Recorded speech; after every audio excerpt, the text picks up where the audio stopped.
স্থানীয় ৰাইজে ইয়াৰ সম্পূৰ্ণ বিৰোধিতা কৰিছে। আপোনাৰ ইয়াত কোনো আপুনি মাটি এডোখৰ অবৈধ বেদখল কৰি আছে। মই অসমৰ বাসিন্দা, মই এজন খিলন দিয়া, পূৰ্বাপুৰুষ পূৰ্বাপুৰুষ বিচাৰিলে কছাৰীয়ে হয়, মোৰ কাছাৰৰ কছাৰী হয়। কিন্তু আপুনি চাবনি 1926 চনৰ চাবনি 1926 চনৰ মোৰ আছে। মই ভাৰতীয় নাগৰিক। এই মাধ্যম আপোনাৰ নামত আছে নাই? মোৰ মাইকী নামত কৰিছো, আছে নাই? কাগজ আছে, মই বিচাৰি পোৱা নাই। আপুনি ইয়াৰ কাগজ দেখাওক।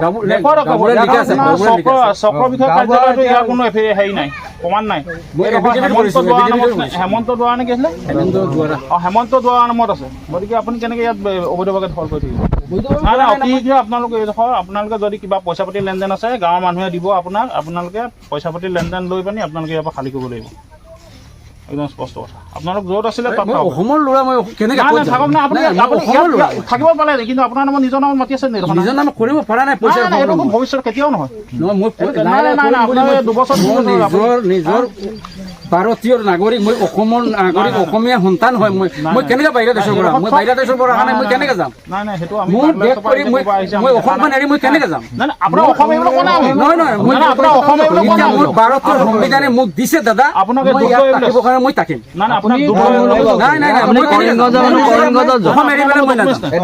টাকা হলে এটা বেলেগ কথা আছিলে।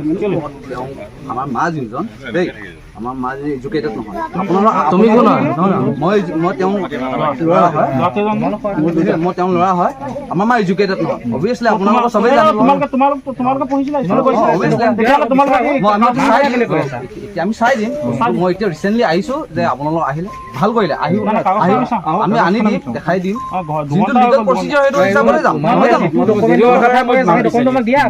আপুনি ইয়াও নহয় ন, ইয়াও নহয়তো আপুনি ভাগত থাকিব নোৱাৰিম। ভাগত থাকক আপুনি। মই কিনিছো, গাঁওবুঢ়াৰ এগ্ৰিমেণ্ট মানে বিচাৰি পোৱা নাই। বিশ্বাস নকৰিব, মই মিছা কোৱা নাই।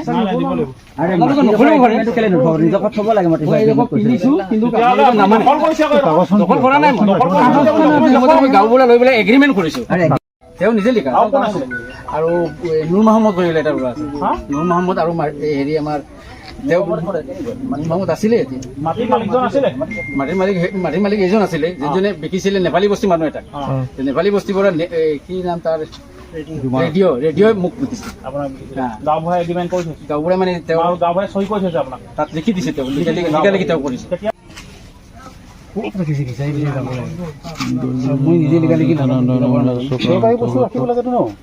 মাইকী মানুহ বিয়া পাতিলে সদায় লিখা পঢ়াই পাতিব লাগে। মই এতিয়া এফালে আছো।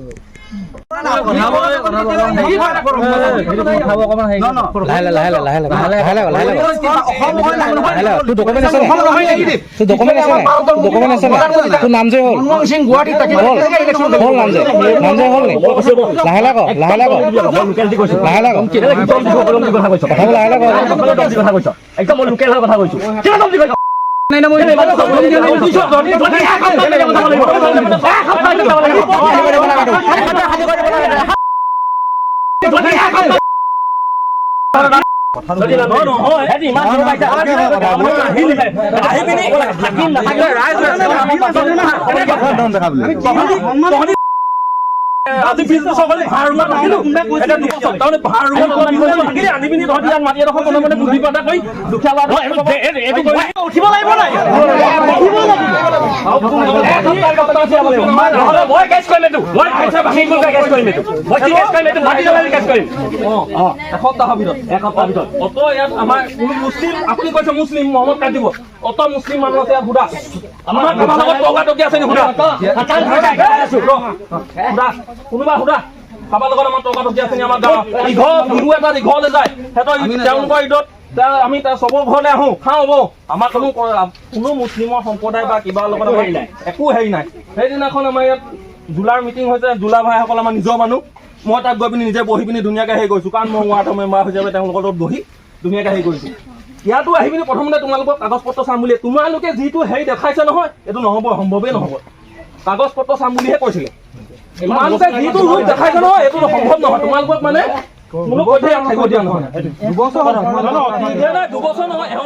আমাৰ গোটেই গাঁৱৰ ৰাইজখিনি আহিছিলে আজি।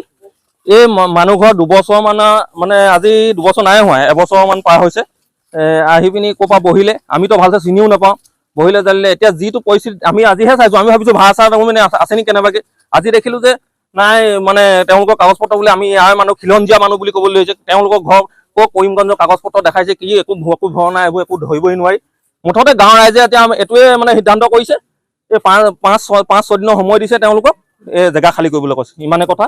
মানে আমি খিলঞ্জীয়া ৰাইজে ইয়াত জীয়াই থাকিবলৈ হ'লে মানে আমি এইটো কাম কৰিবই লাগিব। ৰাইজে হৈ পিনি কৈছে যে তেওঁলোকে 5 দিন সময় দিছে, এই কৰিব লাগিব, যাব লাগিব ইয়াত অসমে। আজি আমাৰ দুগ্ধ গাড়ীগাঁও মানে বাসিন্দাসকল ইয়াত আছে, স্থায়ী বাসিন্দাসকল আৰু বীৰলাচি থানা ইয়াত উপস্থিত হৈছেহি।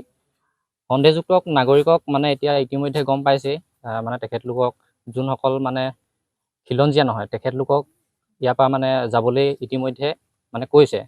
আৰু সেয়েহে আমাৰ মানে ইয়াত উপস্থিত আজি ৰাইজ আছে দুগ্ধ গাড়ীগাঁও। আৰু আমি আজি প্ৰায় 1-1.5 বছৰমান হ'ল এই মানুহ ঘৰ ইয়াত মানে বসবাস কৰি আছেহি। আৰু আমি সেয়েহে বীৰলাচি থানাক আমাৰ স্থায়ী বাসিন্দাই মানে জনায় যে এনেকৈ আমাৰ ইয়াত বহুত দিন ধৰি পিনি আছেহি বুলি। সেয়াই আৰু মই এজন বীৰলাচি থানাৰ সৈনিক হিচাপে যদি মানে জনাওঁ যে মই পূৰ্ববংগীয় আচলতে সন্দেহজনক লোকৰ আচলতে অগ্ৰাসন কেনেকুৱা, আমি সেয়া চাবলৈ আজি আমি আচলতে দুগ্ধৰ গাড়ীগাঁৱত আছিলোঁ। এই দুগ্ধৰ গাড়ীগাঁৱত আমাৰ স্থানীয় ৰাইজে আমাক জনাইছিলে যে ইয়াত পূৰ্ববংগীয় সন্দেহজনক লোক আহি বৰ্তমান এই খিলঞ্জীয়া বসতিপুখনে আচলতে এই গাড়ীগাঁৱত আহি তেওঁলোকে বসতি স্থাপন কৰিছে। কিন্তু এয়া অতি পৰিতাপৰ বিষয় আৰু অতি লজ্জাজনক বিষয়। আমি আহি ইয়াত তদন্ত কৰিলোঁ, তদন্ত কৰি আমি জানিব পাৰিলোঁ তেওঁলোকৰ ওচৰত আচলতে তেওঁৰ কোনো ডকুমেণ্টছেই নাই। আমি তেওঁলোকক প্ৰথমতে আহি বীৰলাচি থানা তথা গাড়ীগাঁৱৰ স্থানীয় ৰাইজে আহি তেওঁলোকক ডকুমেণ্টছ বিচাৰিলোঁ, কিন্তু তেওঁলোকে কোনো ধৰণৰ ডকুমেণ্টছ আমাক দেখুৱাব নোৱাৰিলে। আমি তাৰ ফলশ্ৰুতি আমি ভাবিবলৈ বাধ্য হৈছোঁ যে এই তেওঁলোকে ইয়াত আচলতে জুলুম কৰি আচলতে বহি আছে। আৰু আমি স্থানীয় গাঁৱৰ পৰা জানিবলৈ পালোঁ যে ইয়াত আচলতে কি হ'লে হেমন্ত দুৱৰা নামৰ এজন আচলতে খিলঞ্জীয়া মানুহৰ পৰা আচলতে ছল কপট কৰি তেওঁ মাটিখিনি আচলতে কব্জা কৰিলে, আৰু সেই কব্জা কৰা মাটিখিনি তেওঁ অবৈধভাৱে কব্জা কৰি আছে। আৰু আমি তেখেতলোকক সকিয়নি প্ৰদান কৰিছোঁ, অতি শীঘ্ৰে তেওঁলোক ইয়াৰ পৰা উঠি যাওক, নহ'লে কিন্তু অনাগত দিনত কিন্তু বীৰলাচি থানা আৰু স্থানীয় ৰাইজে কিন্তু আমি যিকোনো ধৰণৰ পদক্ষেপ কাৰ্যসূচী ল'বলৈ বাধ্য হ'ম। আৰু লগতে আমি প্ৰশাসনক সকিয়াই দিছোঁ যে অতি শীঘ্ৰে এই সন্দেহজনক লোকসকলক ইয়াৰ পৰা তেওঁলোকে আঁতৰাই নিয়ক, খালী কৰক, নহ'লে কিন্তু আমি বীৰলাচি থানা আৰু স্থানীয় ৰাইজ কোনো ধৰণৰ ভৱিষ্যতে যদি কোনো ধৰণৰ অপ্ৰীতিকৰ পৰিস্থিতি সৃষ্টি হয় তাৰ বাবে আমি বীৰলাচি থানা আৰু স্থানীয় ৰাইজ কিন্তু জগৰীয়া নহ'ব। যিকোনো খবৰৰ বাবে যোগাযোগ কৰক 7099017330 লগতে 7099017110 নম্বৰত।